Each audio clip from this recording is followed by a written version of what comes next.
Bonjour, ok, donc ça a l'air de marcher, c'est super.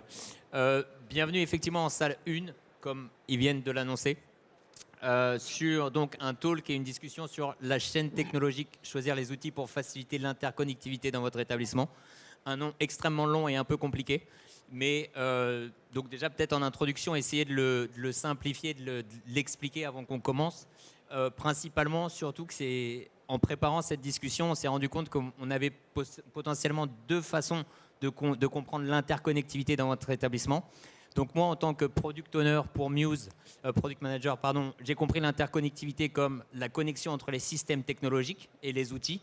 Et en discutant avec d'autres personnes de Muse, on a compris l'interconnectivité comme la discussion entre les équipes, comment faciliter la communication entre les staffs et les équipes. Donc il n'y a pas forcément une ou de bonnes ou de mauvaises réponses. L'essentiel, c'est voilà, on va pouvoir en discuter aujourd'hui à travers différentes questions, mais voilà, c'est de comprendre comment on peut améliorer la connectivité, la communication au sein des établissements, toujours dans un but final qui est d'augmenter et d'accroître la guest experience. Donc voilà pour l'introduction. Peut-être aussi une dernière petite définition de ce qu'on va appeler la chaîne technologique, en anglais le tech stack, ou moi ce que je pourrais appeler l'écosystème technologique, qui est vraiment en fait l'ensemble des outils qui vont servir à accomplir une tâche, qui vont servir voilà, à vraiment réaliser une fonction dans l'établissement. Si je prends un exemple, ou dans l'établissement ou dans son métier, moi dans mon métier, mon tech stack, ça va être par exemple un outil qui s'appelle Product Board, parce que j'ai besoin de faire des roadmaps et de communiquer avec mes équipes.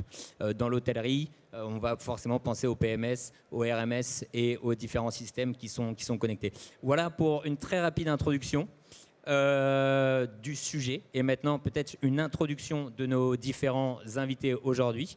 Du coup, je commence par toi et je te laisse commencer. Oui, alors, donc je m'appelle Benoît Piel. Je m'appelle Benoît Piel. J'ai cofondé Oversight avec 3 autres associés. Avant Oversight, j'ai travaillé dans des hôtels, bien évidemment, comme vous, j'imagine. Et j'ai donc été même directeur d'hôtel en Asie pendant quelques temps. Et c'est pendant cette expérience dans les hôtels que j'ai réalisé à quel point il y avait une frustration au sein des équipes opérationnelles de travailler avec un siège qui est généralement loin du terrain, qui impose décisions mal avisées et sans consulter les équipes dans les hôtels. Et c'est de ce constat qu'est né Oversight. Oversight, c'est un gestionnaire qui propose un modèle décentralisé où la technologie et la data est au service de l'humain. Décentralisé parce que, contrairement à un autre gestionnaire traditionnel, nous proposons un modèle où le savoir-faire est internalisé dans les hôtels et où ce sont les équipes qui prennent les décisions dans les hôtels et non un siège. Aujourd'hui, on accompagne une vingtaine d'hôtels à Paris et nos clients sont principalement des hôteliers indépendants qui cherchent une organisation performante à travers des salariés engagés, mais tout en gardant du contrôle dans leurs hôtels.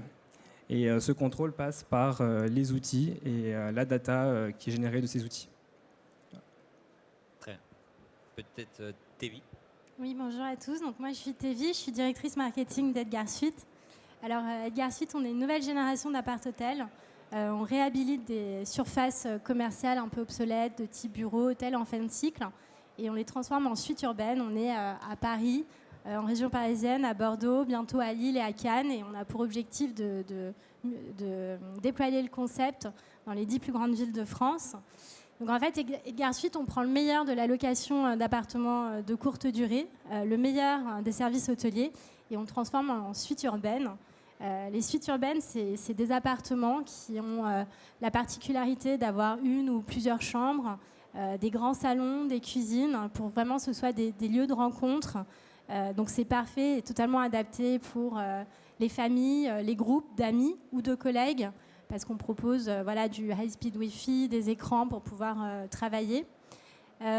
Aujourd'hui, on a 26 appartements, enfin 26 résidences à Paris, en région parisienne et à Bordeaux, comme je le disais.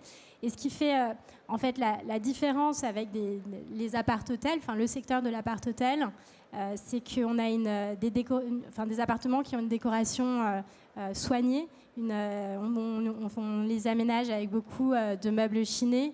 On travaille avec des décos intérieurs parce qu'on veut vraiment lutter contre la standardisation de ce secteur où on voit que c'est souvent un petit peu les mêmes appartements où on ne se sent pas forcément à l'aise. Et nous, chez Edgar Suite, on veut vraiment que nos voyageurs se sentent encore mieux que chez eux. On se diffère aussi dans des traditionnels du secteur par le fait qu'on n'a pas de réception physique. Aujourd'hui, on a une réception digitale, on a des intendants qui viennent accueillir chaque voyageur pour vraiment leur garantir une expérience ultra personnalisée. La satisfaction client, c'est vraiment aujourd'hui au cœur de notre activité parce que toutes nos équipes, et on met tout en place pour proposer aux gens un séjour heureux, urbain et engagé. Et l'engagement aujourd'hui, c'est aussi très important pour nous. On est la première chaîne de résidences hôtelières à être entreprise à mission. On est en cours de certification B Corp. Et voilà, c'est au quotidien, on essaie vraiment de pousser ces engagements de plus en plus loin. Aujourd'hui, Edgar Suite, c'est 700 check-in par mois. C'est une équipe d'environ 70 collaborateurs qui, tous les jours, font en sorte que nos clients aient une expérience dont ils se souviendront, se sentent totalement à l'aise pour partir à la rencontre de la ville. Et pour ça, on a besoin de logiciels pour faciliter tant la vie de nos collaborateurs que la vie de nos voyageurs. Et voilà. Et c'est pour ça qu'on est là aujourd'hui pour en parler avec vous. Super, merci. Super. Yves. Ouais. Bonjour à tous, Yves Bass, je suis responsable revenu et marketing digital au Lancaster, donc, où je travaille depuis 5 ans. On est un hôtel 5 étoiles, 54 chambres indépendants, donc c'est vrai que ça change un peu de mes collègues. J'ai commencé là-bas en tant que revenu manager il y a maintenant 5 ans et demi, et depuis 2 ans, 3 ans, j'ai repris la partie marketing digital. On a trouvé ça assez intéressant de allier les deux. De créer des offres, de voir un peu la tendance en tant que revenu manager, appliquer derrière des stratégies pour aller attirer le client, etc. Donc il y a un vrai suivi derrière ça et souvent je suis en charge justement du tech stack au sein du Lancaster. Voilà. Super, merci beaucoup. Et donc juste pour finir les présentations, je me présente aussi, Mathias, je travaille chez Muse, le PMS, en tant que product manager, surtout sur la partie qui va être le guest profile, le company profile et le loyalty. Donc encore une fois, très axé sur la guest experience et comment on peut assurer l'identification et la connaissance des clients. Aussi, donc très intéressant, merci beaucoup pour cette première présentation. Ce qui est intéressant de voir sur ce panel, c'est qu'on a choisi trois typologies d'hôtels qui sont totalement différentes. On parle effectivement d'un hôtel luxe et toute la rigueur qu'on peut connaître par rapport au luxe. Ces suites urbaines qui sont un peu nouvelles et se positionnent pas mal sur la technologie, et aussi Benoît qui fait de l'accompagnement d'hôtels indépendants.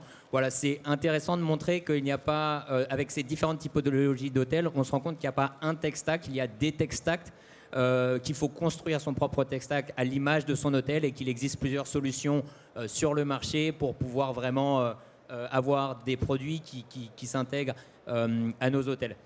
Maintenant, on va aborder, donc vous avez probablement dans l'audience peut-être d'autres typologies d'hôtels. N'hésitez pas, à la fin, on aura des questions à nous expliquer aussi si vous êtes d'accord avec nous, pas d'accord, ou les différents tech stacks que vous avez. On va essayer d'aborder vraiment le sujet au travers quelques grands thèmes. Le premier grand thème qui est vraiment d'essayer de comprendre à quoi ressemble le tech stack de ces différents hôtels et voilà, à quoi ça ressemble aujourd'hui. Peut-être commencer par Tévi. Oui, alors avant toute chose, je pense que c'est important de préciser qu'on est avant tout une entreprise d'hospitalité. On n'est pas une tech compagnie. Donc notre tech stack aujourd'hui, elle a été pensée pour être la plus agile possible, la plus flexible et totalement adaptée à notre métier et à notre modèle où, comme tu disais, on est en fait un modèle un peu hybride parce qu'on n'est pas un hôtel avec des chambres. On a plusieurs localisations dans une même ville, on est présent dans plusieurs villes, on a plusieurs typologies d'appartements. Donc c'était important d'avoir des outils et des briques technologiques qui puissent être simples d'utilisation parce qu'aujourd'hui on n'a pas d'équipe technique en interne et donc il faut que nos outils soient utilisables par nos équipes qui n'ont pas forcément de formation à ce sujet-là. Donc ça c'est une première chose. Aujourd'hui, notre tech stack, la pierre angulaire, et je ne sais pas ça parce qu'on est invité par Muse, mais c'est Muse qui est aujourd'hui notre PMS, et en fait qui est au cœur de tout cet écosystème technologique qu'on a créé. On a LandJob qui est notre logiciel CRM et qui nous permet d'envoyer tous les mails transactionnels à nos clients, mais aussi les mails marketing. Donc on relie LandJob à Sendingblue. On a SiteMender qui est notre channel manager et qui nous permet aujourd'hui de commercialiser nos produits sur les OTA, de gérer les prix voilà, avec notre revenu manager en interne. On a Breezeway aussi qui est un logiciel de staffing et qui nous permet de staffer les intendants sur nos différents sites. Côté marketing, on est assez classique. On a un site internet qu'on est en train de refaire via WordPress et tous les plugins qui sont disponibles. Et moi, aujourd'hui, mon rôle en tant que directrice marketing, et on fait ça en collaboration avec le directeur des opérations, c'est faire en sorte que tous ces outils soient vraiment optimisés, poussés au maximum de ce qu'ils peuvent faire, soient bien interconnectés entre eux pour garantir un parcours client qui soit sans friction, et côté collaborateur, pour qu'ils puissent travailler dans un environnement où la technologie finalement va servir à supprimer un petit peu les tâches qui peuvent être répétitives pour que nos collaborateurs en interne puissent vraiment se concentrer là où ils ont une vraie valeur ajoutée, là où l'humain est essentiel. Donc c'est la recommandation, l'accompagnement avant, après, pendant le séjour. Et voilà, le but aussi de cette tech stack, c'est pas d'accumuler un maximum de logiciels, parce qu'on le voit bien, on est souvent sollicité, mais c'est plutôt d'avoir peu de logiciels qu'on a choisis méticuleusement et qui nous permettent à tous les niveaux, toutes les étapes du parcours client, de garantir une expérience vraiment très bonne, pour que voilà, nos clients soient satisfaits de leur séjour chez Edgar Suite. Et on espère, aujourd'hui, on a une moyenne sur Booking qui est de 9,2. Et c'est vraiment important pour nous de maintenir ce niveau de note, parce qu'aujourd'hui, un point en plus ou en moins sur Booking, c'est 20% de chiffre d'affaires en plus ou en moins. Donc voilà, il faut vraiment voir la satisfaction aussi comme un levier de performance économique, et la tech stack participe à ça.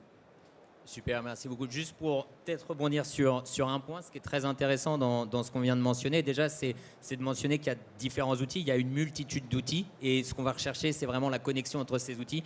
Et c'est là vraiment où tout le titre de cette conférence prend son sens, c'est de dire qu'il faut de l'interconnectivité, il faut vraiment réussir à faire communiquer les différentes briques ensemble. Sinon, on va souvent se retrouver dans des silos de data, dans des problèmes de communication et dans des équipes, et créer certaines frustrations. Donc c'est vraiment très intéressant de voir déjà qu'il y a beaucoup d'outils. Peut-être aussi un second point mentionné par Tevi, ce qui est important, c'est tu dis effectivement que tu cherches des outils qui cherchent à accomplir une tâche, à avoir une fonction précise. On parle de la gestion des emailing, l'envoi d'emailing, etc. Donc voilà, et je pense que c'est aussi important de souligner pour les hôteliers qui sont là, qui vont peut-être réfléchir à leur tech stack de demain, se dire on mentionne différents outils, ok, mais regardez ceux dont vous avez vraiment besoin, ceux qui vont accomplir la tâche que vous souhaitez, et éviter justement de ce qu'on disait, cumuler trop d'outils et au final avoir trop à gérer aussi. Peut-être JB, tu peux nous parler de ton tech stack aussi, voir comment justement, ça se passe. ça rejoint un petit peu, parce que nous, je commence comme beaucoup d'entre nous, il y a 3 ans, on s'est retrouvés à la maison du jour au lendemain, avec un peu de temps sur les mains. Donc on s'est posé pas mal de questions avec mon directeur, et on s'est rendu compte que on avait pas mal de logiciels qu'on a pris au fur et à mesure, comme dans les salons ici, où on trouve quelque chose de très sympa, super, on le prend, et au final, on l'utilise qu'à 20, 30, 40%. En plus, avec un turnover assez important quand même dans l'hôtellerie, certaines personnes qui l'ont paramétré, derrière la personne qui reprend n'est pas tout à fait très à l'aise dessus, la formation, etc. Donc nous, on a pris la décision de tout arrêter. On a arrêté tous nos contrats pour justement se reconcentrer un petit peu de ce qu'on recherchait pour notre hôtel. On travaille dans le luxe aussi, donc nous, ce qu'on voulait, c'est de proposer aux clients plusieurs possibilités. C'est non seulement de se dire, vous pouvez faire votre check-in online, mais aussi en direct. Vous pouvez commander votre room service en chambre ou en bas, c'est comme vous voulez, vous pouvez prendre le téléphone, c'est proposer en fait au client différentes solutions et c'est lui qui décide ce qu'il a envie de faire. Donc voilà, donc on a commencé par le PMS parce que pour nous c'est quand même le cœur du système et on a voulu prendre d'abord un PMS pour pouvoir construire autour tout notre écosystème, notre tech stack. Donc voilà, donc on a trouvé Muse à l'époque où on a commencé à bâtir un peu autour. Donc au lieu de prendre plusieurs trucs à droite et à gauche et espérer que ça fonctionne, on a pris d'abord au cœur de notre système Muse et on a commencé à bâtir autour de ce qu'on avait besoin. Pareil, de chercher un peu comment est-ce qu'on peut améliorer l'expérience client. Aussi la communication entre staff, on en a parlé, c'est vrai que c'est très important. Si par exemple un client, il se passe quelque chose dans sa chambre, il n'est pas content, il y a une plainte, etc., que par exemple la réception peut prendre cette plainte-là, peut le transmettre à la restauration, qui peut offrir une coupe de champagne, un cocktail au bar, etc., etc., et qu'on peut rapidement transformer cette plainte en une bonne expérience pour le client.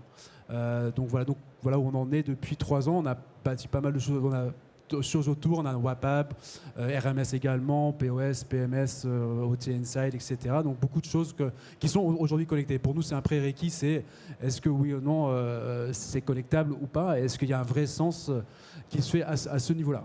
Okay. Voilà. Super, merci beaucoup. Un point, juste pour rebondir là-dessus, qui revient, que j'ai souvent entendu, pour le coup, on rencontre beaucoup d'hôteliers, on discute avec beaucoup d'hôteliers, c'est de dire voilà, que le Covid, ça a effectivement donné beaucoup de temps, et donné beaucoup de temps pour réfléchir, pour se recentrer, pour reconstruire les différents outils qu'on utilise.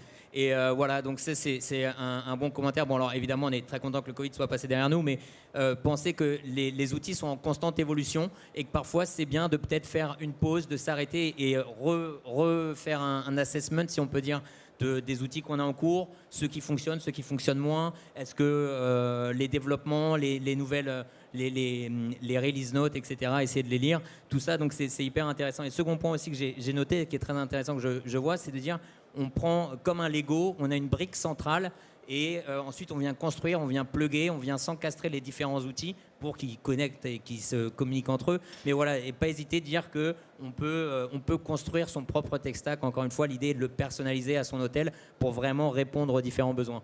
Peut-être même question pour toi, Benoît.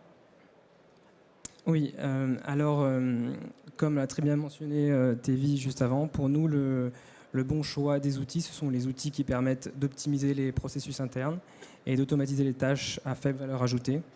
Et après, cela peut vraiment intervenir à tout niveau dans un hôtel. Contrairement un peu aux autres, et je vais un peu à contre-courant, mais pour nous, le cœur dans un hôtel, c'est Slack, notre outil de communication en interne. Et après, on a bien sûr d'autres outils comme Muse, Combo, Pennylane, etc. Mais pour nous, le plus important, c'est de pouvoir construire des connectivités API entre ces outils. Et on va venir construire d'autres outils que l'on va plugger par-dessus ou mettre en place des automatisations entre ces outils. Par exemple, on a développé un outil que l'on plug sur Slack qui va aller récupérer des données en temps réel dans Muse pour aller pousser des alertes dans Slack.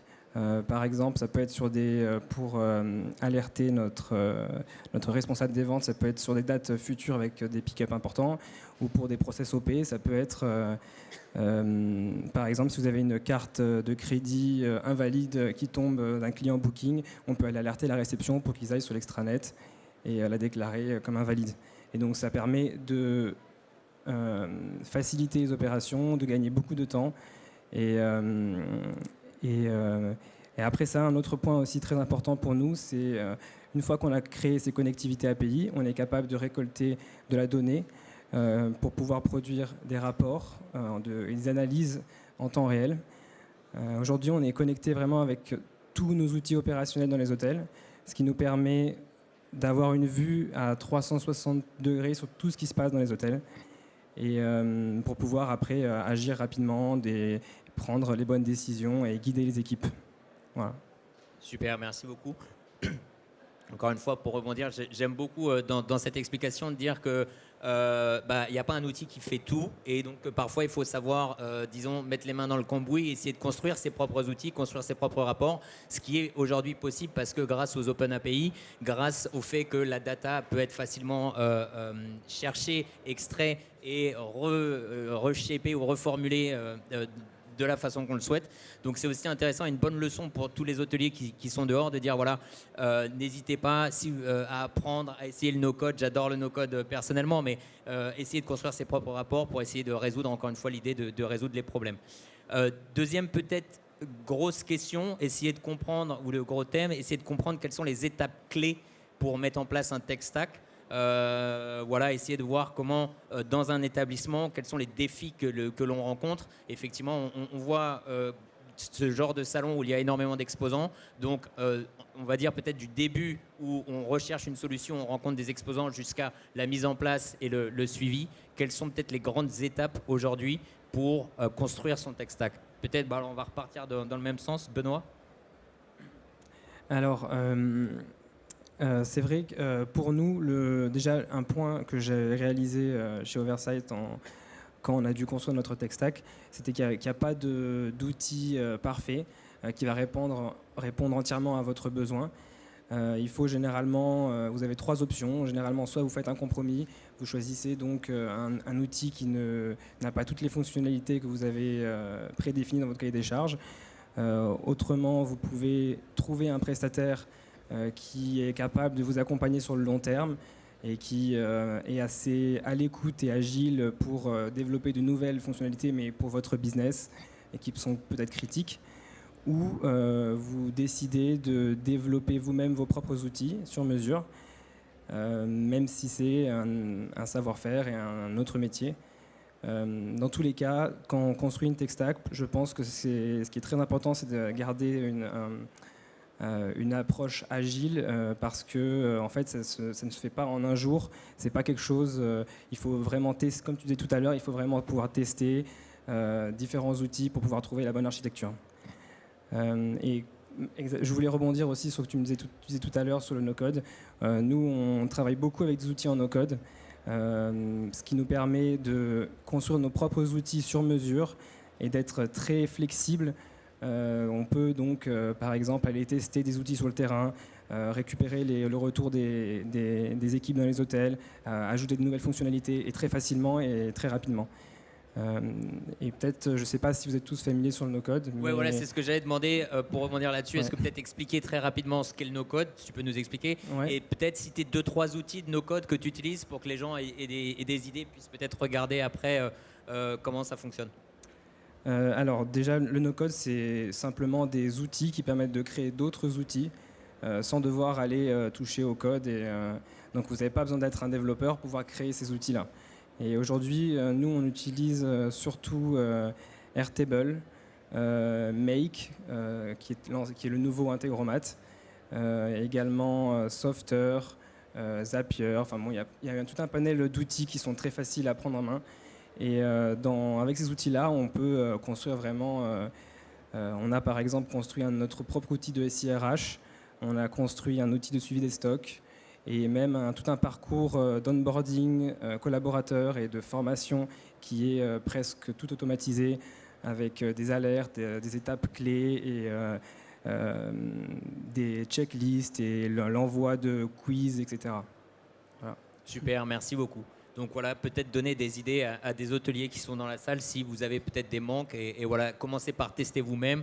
Tester peut-être avec du no-code et si ça marche bien, ça fonctionne bien, essayer de trouver après une solution et de grandir comme ça les différentes solutions. Donc voilà, pour revenir sur la question 4 et les différentes étapes, peut-être vous chez Edgar Suite, pouvez nous expliquer comment vous constituez votre tech stack, quel est un peu le processus du début jusqu'à la mise en place. Déjà, le début, c'est faire le point sur les besoins. Faire un petit peu un état des lieux, voir si les outils qu'on a déjà branchés ne peuvent pas répondre à ces besoins-là. Si ce n'est pas le cas, on va identifier des logiciels pour nous accompagner. Alors, comme je le disais, nous, on n'a pas d'équipe technique. Donc, un des principaux critères, c'est la facilité d'utilisation de ces logiciels. Parce que c'est important pour nous que on ne perd pas non plus trop de temps à soit les intégrer, soit les mettre en place. On est conscient qu'il y a toujours un moment où il y a de la formation. Pour identifier ces partenaires, parce qu'en fait, c'est ce qui est important pour nous, c'est de se dire que c'est pas juste, on n'a pas juste une relation client-fournisseur On ne veut pas une relation complètement anonymisée. Pour nous, c'est important d'avoir un logiciel qu'on considère comme un réel partenaire avec lequel on va construire un produit sur mesure et qui puisse répondre à notre besoin, où justement on a un modèle hybride. Et donc c'est souvent des processus qui prennent du temps chez nous. Il y a la phase un peu de découverte du produit, beaucoup de discussions aussi avec le prestataire pour savoir si ça correspond à nos besoins, si on va pouvoir intégrer l'outil à notre tech stack. Ensuite, on prend aussi beaucoup de références, de prises de référence chez des clients qui peuvent avoir, parce que pour nous, le retour d'expérience, en fait, c'est clé et ça va nous permettre aussi de nous projeter.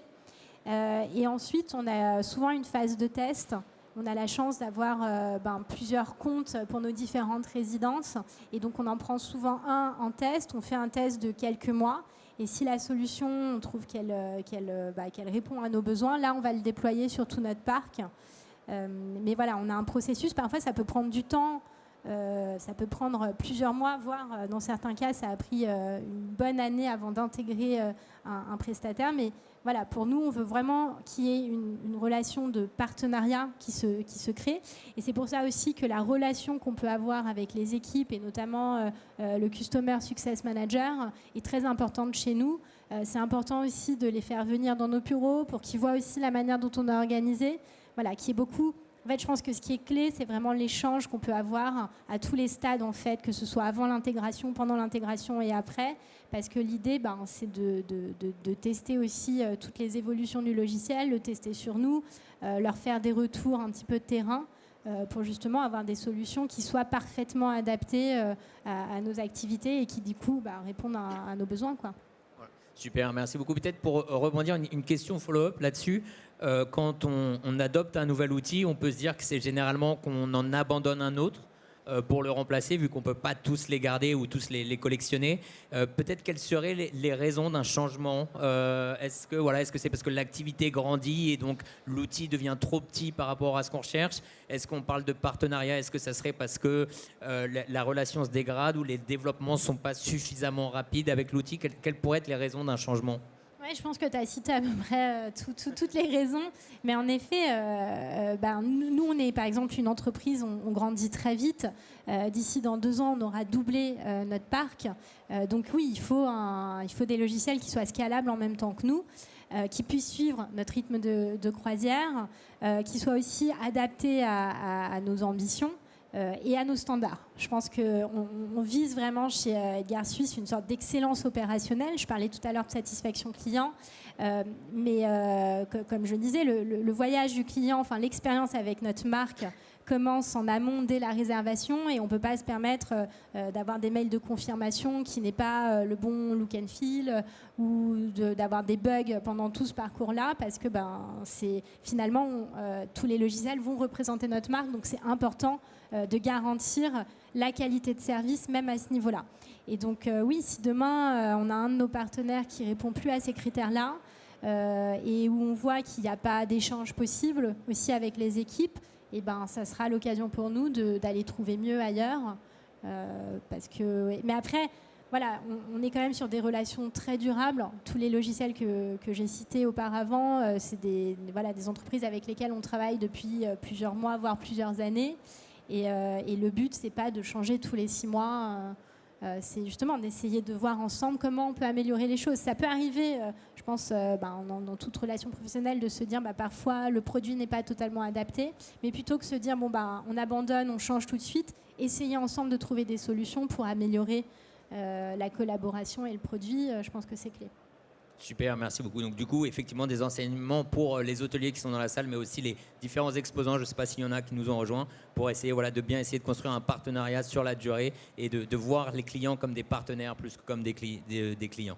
Peut-être même question pour toi, Ibe, de pouvoir nous expliquer, vous, dans le luxe, comment ça se passe, comment vous avez construit votre tech stack. Oui, alors un petit peu la même chose, hein. On se rend compte d'un besoin où on a besoin de changer, où ça se passe mal avec un partenaire, etc. Ou on rencontre quelqu'un ici en disant c'est top, on aimerait bien avoir ça chez nous. On travaille toujours on essaye de trouver plusieurs partenaires, toujours de créer une cahier des charges, voir ce qu'on a vraiment besoin au sein de l'entreprise et comment est-ce qu'on voit la chose avant de déjà avoir des démos, parce que souvent on sera directement dirigé vers une sens. Donc voilà, la première étape pour nous c'est ça. Ensuite, on essaie aussi de créer une sorte de task force au sein de l'hôtel avec plusieurs personnes de plusieurs services, parce qu'on s'est rendu compte, je me suis rendu compte surtout en installant en paramétrant notre PMS, que le plus compliqué pour moi c'est l'humain, c'est de faire suivre les équipes, de les impliquer, de ne pas entendre la phrase ah oui mais avant on faisait différemment. C'était vraiment ce côté à les motiver avec moi en même temps. Donc aujourd'hui c'est ce qu'on essaye de faire, c'est d'avoir un peu une personne en charge dans chaque service qui participe dans la prise de décision. Et c'est comme ça qu'on arrive souvent à trouver un outil qui est utile pour tout le monde et qu'on utilise quasiment à 100% et qui rentre dans notre tech stack. Super. Effectivement, le frein au changement est quelque chose qu'on entend souvent, ou aussi on entend très souvent ah oui, mais Opera le fait. Ça arrive assez souvent, mais il faut beaucoup entendu celle-là.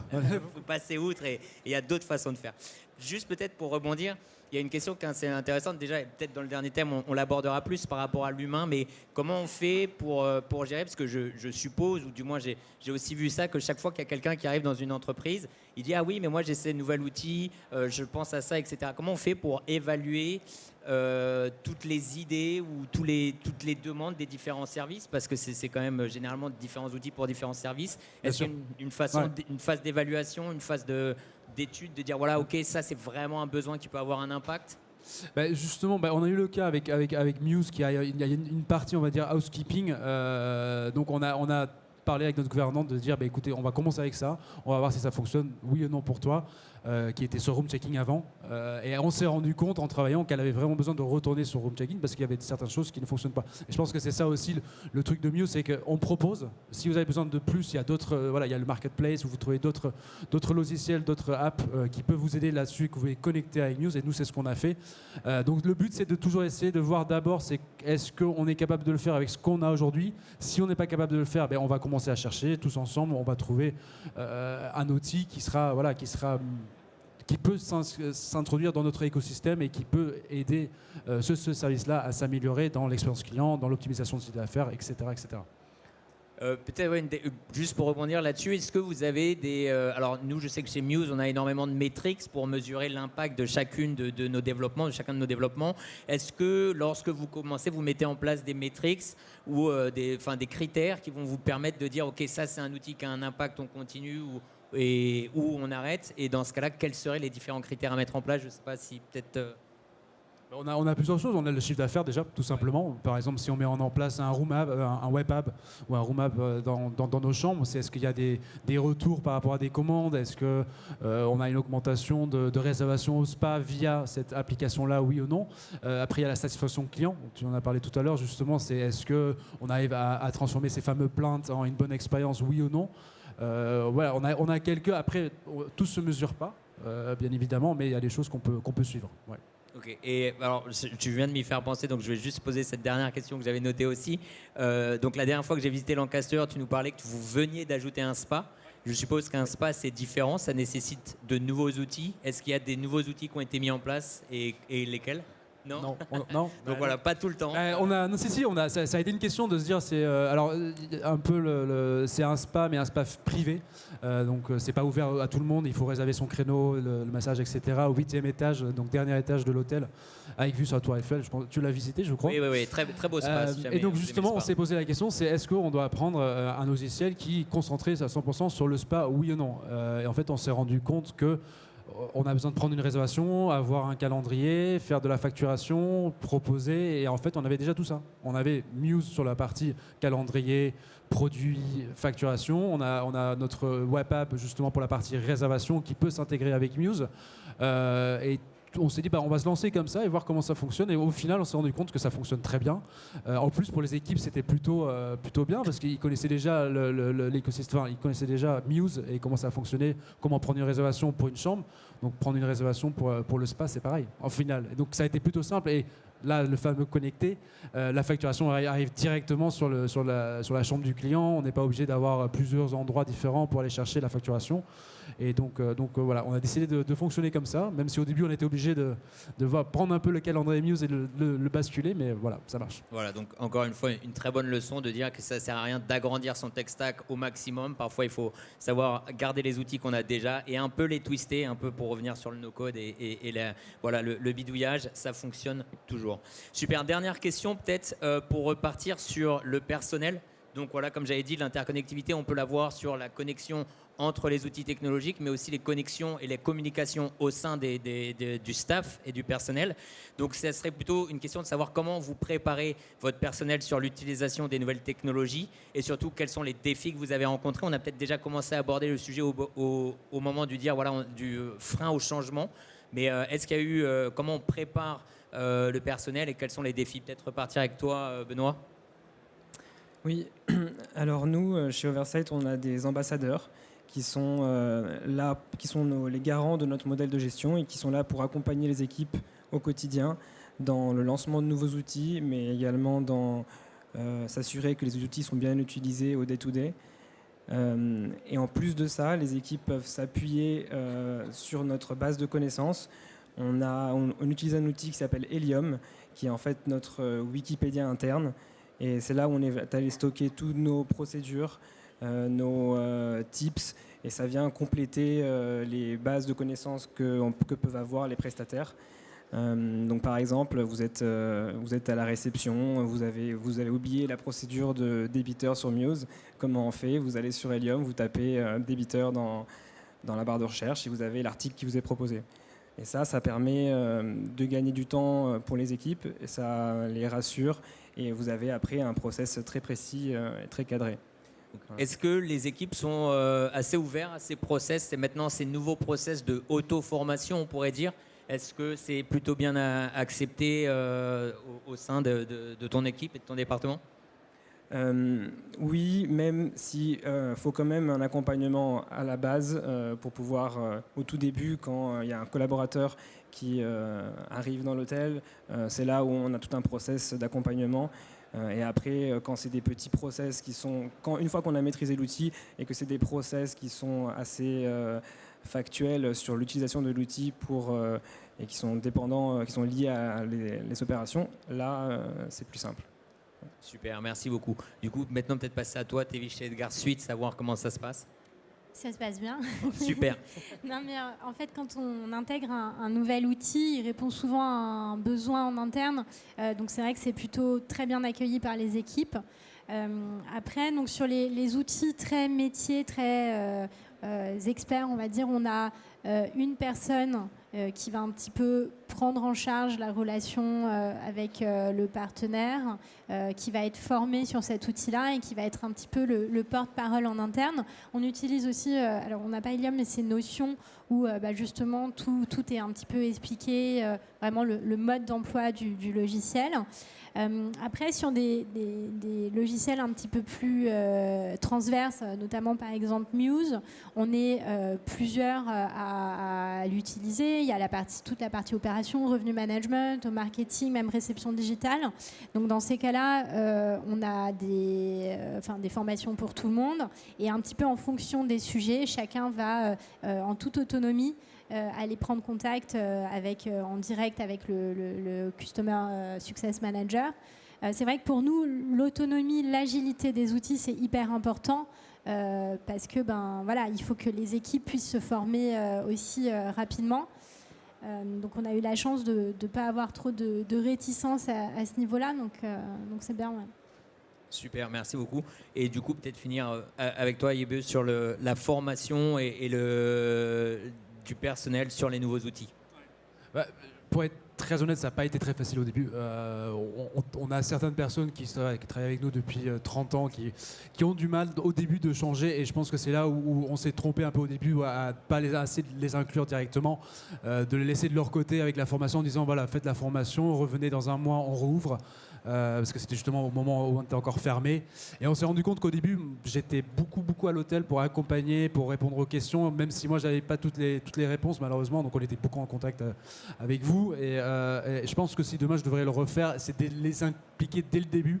laisser choisir aussi, leur donner un contact aussi au sein de l'entreprise, enfin chez le partenaire, pour échanger rapidement et voilà, et les accompagner dans cette formation-là. Pas les laisser tout seuls. Moi, je pense que pour le coup, pour nous, ça a été un peu plus compliqué.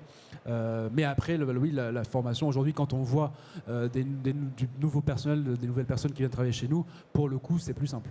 Ça a été plus les anciens, ça a été un peu compliqué. Et pour toujours parler de cette fonction de formation du personnel, on sait qu'aujourd'hui, dans l'hôtellerie, un des problèmes est donc le recrutement ou le turnover dans les différents établissements. Comment ça se passe pour former et aussi, enfin, ce que j'avais pu lire à droite ou à gauche, que maintenant, et je crois que c'était le cas d'Accor, qui essayait de recruter des gens qui n'ont aucun background en hôtellerie, qui viennent totalement d'un monde différent potentiellement pour essayer de peupler un peu nos hôtels. Comment ça se passe pour des gens, la formation ou les explications pour du staff qui est peut-être un peu nouveau totalement nouveau par rapport à l'industrie et à ses outils? Nous, on a chez Edgar Suite, la moyenne d'âge, elle est de 31 ans. C'est vrai que la majorité de nos collaborateurs viennent du milieu de l'hôtellerie, mais ils sont par définition un peu digital native et donc très ouverts à ça. Après, en effet, moi par exemple, je viens pas du tout ça fait 1 an que je travaille chez Edgar Suite, je viens pas du tout du milieu de l'hôtellerie, et donc du coup, je pense aussi peut-être apporter des façons de faire, une autre compréhension, et en fait ce mix fonctionne assez bien, et je pense que c'est important de garder cette diversité de profils et de background, parce que ça aide un petit peu à toutes ces transitions-là. Mais voilà.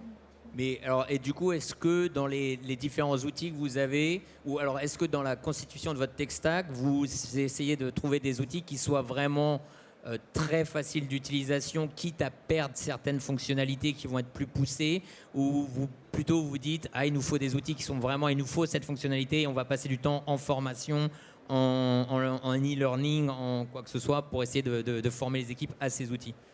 Nous, en tout cas, on encourage beaucoup nos collaborateurs à se former. Je pense notamment aux équipes de réception digitale. Comme on disait, on a énormément de check-in par mois, et pourtant, elles prennent des demi-journées, voire des journées entières pour se former à l'outil et après aller prêcher la bonne parole. C'est aussi important que chacun dans l'équipe soit formé à l'outil, parce que même si on a peu de turnover aujourd'hui, on ne sait jamais. Il ne faut pas que si une personne parte, la technologie parte avec elle.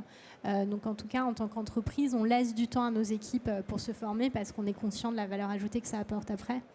Super. Et effectivement, très bon point ce que tu mentionnais, et ce qui a été un peu aussi abordé pendant cette présentation, c'est de dire il ne faut pas que quand une personne parte, la technologie parte avec. Tu as mentionné que vous avez des guides sur Notion que vous construisez vous-même. Toi aussi, Benoît, tu mentionnais que vous avez votre propre Wikipédia à l'entreprise.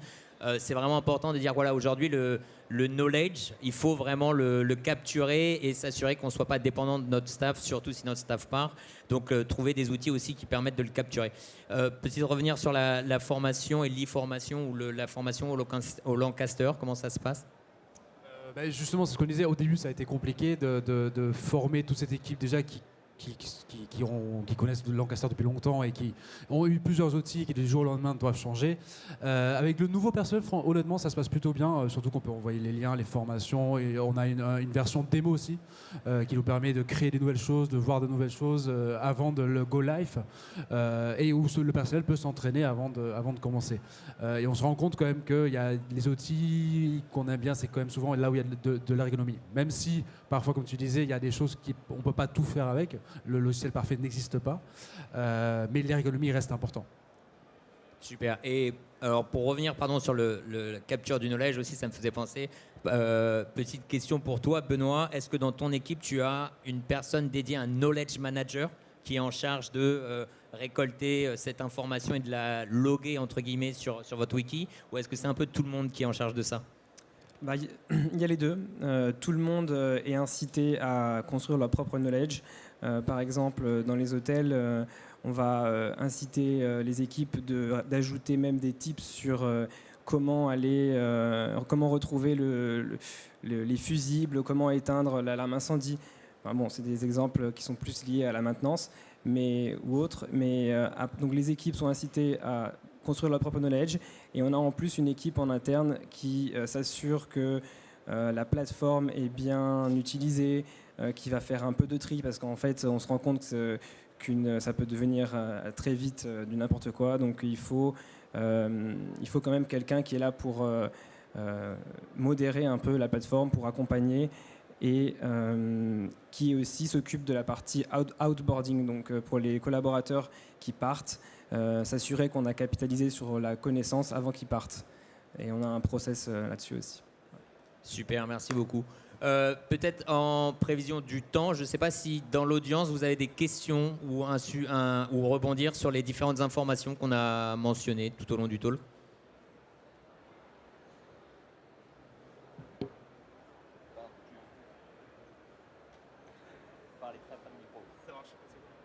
Bonjour, je m'appelle Quentin. Je suis étudiant en bachelor Thierry Marx à Paris. Je vous remercie pour la conférence, c'était hyper intéressant.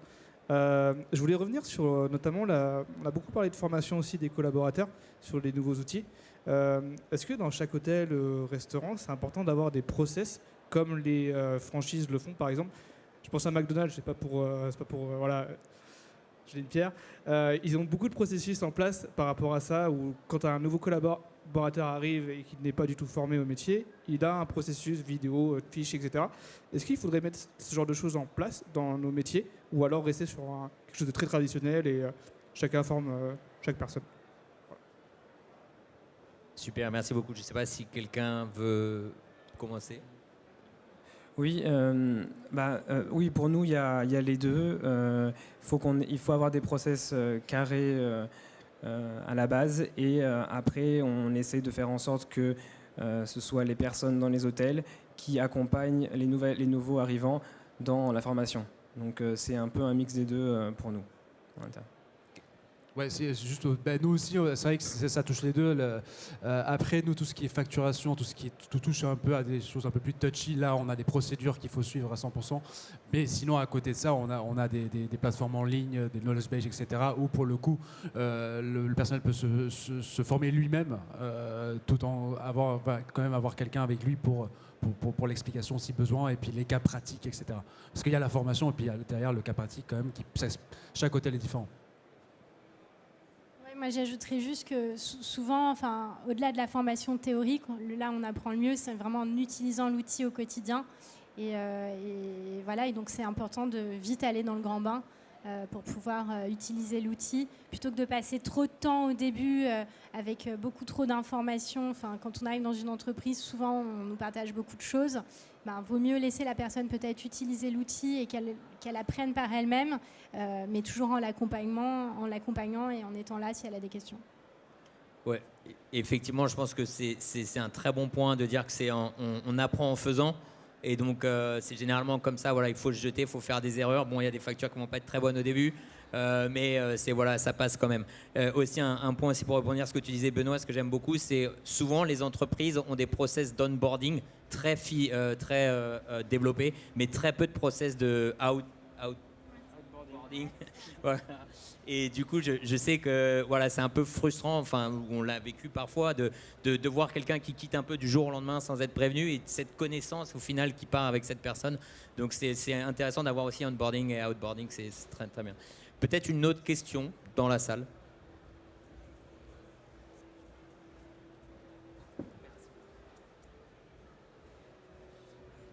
Merci beaucoup pour la conférence. Moi, j'avais une question. Est-ce que ces outils, c'est aussi des moyens d'attractivité pour certains collaborateurs? Est-ce que certains outils les permettent de rester dans l'entreprise, permettent moins de départ par rapport à, en ce moment, le secteur qui a du mal à recruter? Est-ce que ces outils-là peuvent aussi être attractifs et avoir un rôle important? Oui, moi je pense au-delà de la marque vraiment de l'outil, c'est le fait de dire chez nous, tu n'auras pas à faire ces tâches répétitives plusieurs fois parce que tout ça est automatisé grâce à cet outil-là. Et donc forcément, c'est un argument pour nous rejoindre parce que la personne saura qu'elle aura des tâches à forte valeur ajoutée. Donc oui, c'est un argument valable. Peut-être pour rebondir, certaines personnes ne rejoignent pas des entreprises parce qu'ils utilisent Microsoft Teams et on sait que ça ne marche pas. Mais j'ai rien contre eux. Je pourrais aussi ajouter, après nous, c'est vrai qu'il y a pas, ce n'est pas simplement je m'éloigne un peu du sujet, mais c'est pas simplement les outils qui permettent d'attirer les collaborateurs, c'est aussi l'autonomie que leur donnent les outils et la prise de décision après que nous on leur donne via notre modèle plutôt, voilà. Super. Peut-être une autre question ou un feedback sur les différents tech stacks qu'ont les outils. Est-ce que des personnes ont des tech stacks ou des outils qu'on n'aurait pas mentionnés et qui pensent qu'ils sont importants de mentionner pour les autres hôteliers?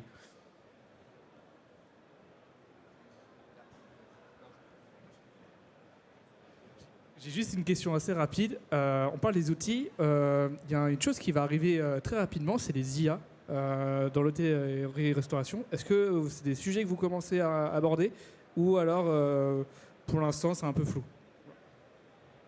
Très bonne question, effectivement, et très bonne question d'actualité. Je pense que c'est encore un peu flou pour l'instant, mais effectivement, c'est quelque chose qu'on regarde de près. On en parlait justement tout à l'heure, à savoir est-ce que ça pourrait nous aider dans l'expérience client, de savoir que le client pourrait éventuellement aimer par rapport à son profil, par rapport à la data qu'on a, parce que c'est vrai qu'on oublie souvent que dans l'hôtellerie, on a une data, mais on a une mine d'or qu'on n'exploite pas assez.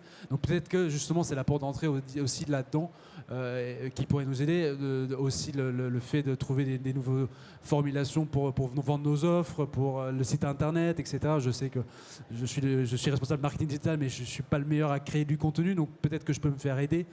Donc carrément, c'est quelque chose qu'il faut suivre. C'est encore un peu flou, je trouve, personnellement, pour un hôtel 5 étoiles indépendant. Par contre, c'est quelque chose qu'on suit de près, ouais, complètement. Benoît, est-ce que toi, tu es connecté, tu as déjà testé de te connecter à l'API ChatGPT? C'est vrai que c'est intéressant, on n'en est pas là et je ne sais pas si on y sera un jour, mais je pense que ça va venir. Mais on a quand même pas mal d'idées, rien que, j'imagine que vous avez tous vu qu'il y a maintenant des outils pour répondre aux avis clients. Bon, ça peut être un peu border.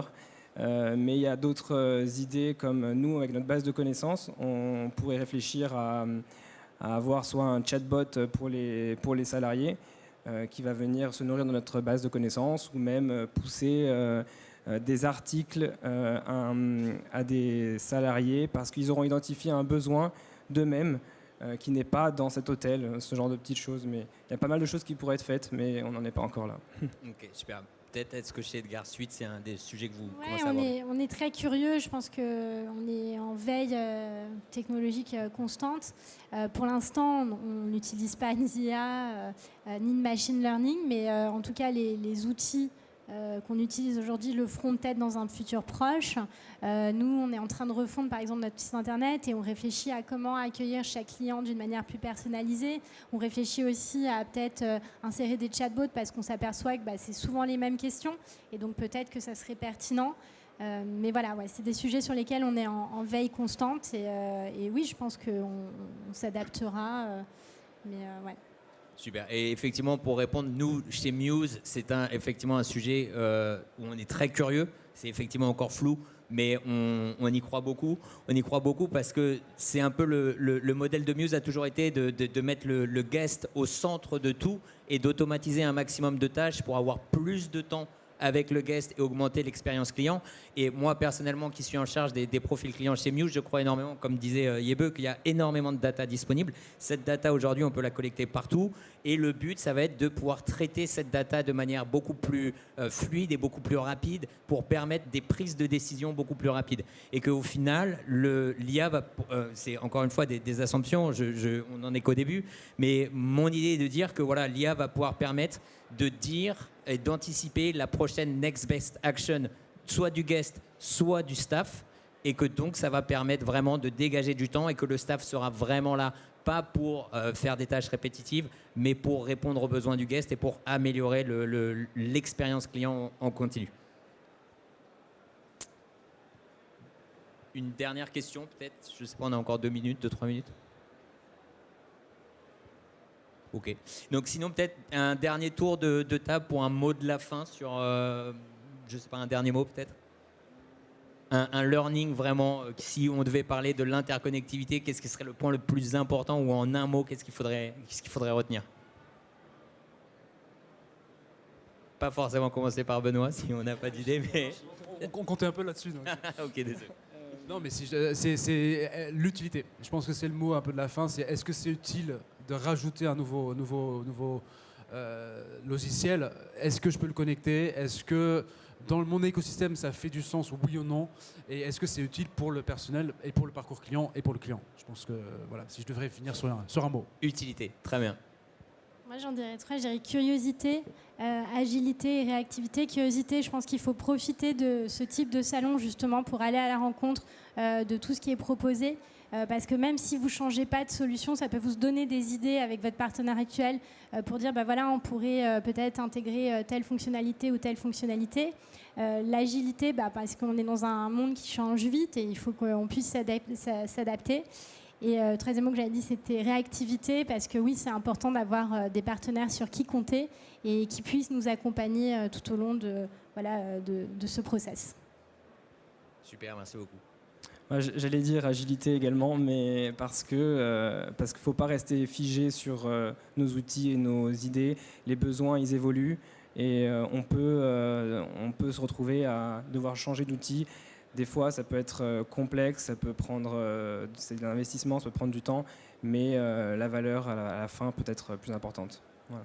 Super. En tout cas, merci beaucoup. Je pense qu'on arrive à la fin. Donc, n'hésitez pas, on est encore sur le salon si vous avez des questions. Merci. Merci.